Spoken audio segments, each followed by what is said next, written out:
You are looking at Julian's pronunciation guide, where we look at how to pronounce better some of the most mispronounced words in the world, like this other curious word. But how do you say what you're looking for today?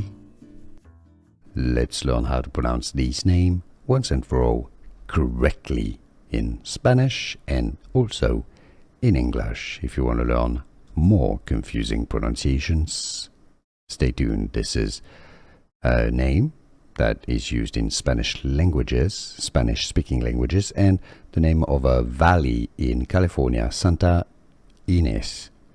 The Spanish pronunciation, Ynez, Ynez with an S sound, or Ynez with a TH sound. Like in Spain, they would say Ynez with a TH sound. So Ynez or Ynez in Spanish. In English, Ynez, Santa Ynez Valley, for example. Ynez.